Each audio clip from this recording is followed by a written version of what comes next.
దేశంలో ఉండే అన్ని రాజధానుల్లో వెంకటేశ్వర స్వామి దేవాలయం కట్టాలనేది ఒక నిర్ణయం, ఒక సంకల్పం చేశాం.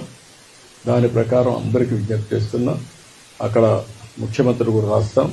వాళ్ళు కానీ ముందుకు వస్తే వెంకటేశ్వర స్వామి దేవాలయం భారతదేశంలో ఉండే అన్ని రాష్ట్ర రాజధానుల్లో కట్టాలనేది ఒక ఆలోచన. ఈ ఆలోచన టీటీడీ కూడా వర్కౌట్ చేసి ముందుకు తీసుకెళ్తారు.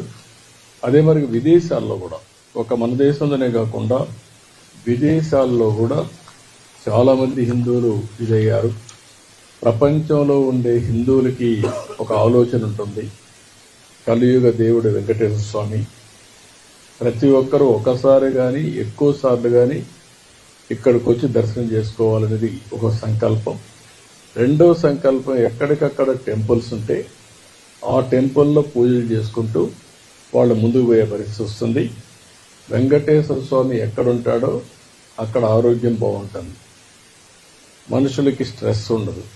ఒకసారి ఆయన తలుచుకొని భారం ఆయన మీద వేసి పనులు చేస్తే ఇంకెలాంటి ఇబ్బందులు లేవు. అలాంటి కార్యక్రమానికి కూడా శ్రీకారం చుడతాం. ప్రపంచం మొత్తం వెంకటేశ్వర స్వామి దేవాలయాలు కట్టడానికి హిందువులు ఎక్కడ ఎక్కువ ఉంటే అక్కడ కడతాం. దానివల్ల అక్కడ ఉండే వాళ్ళు కూడా అందుబాటులోకి వస్తాయని చెప్పి కూడా నేను మీకు తెలియజేస్తున్నా.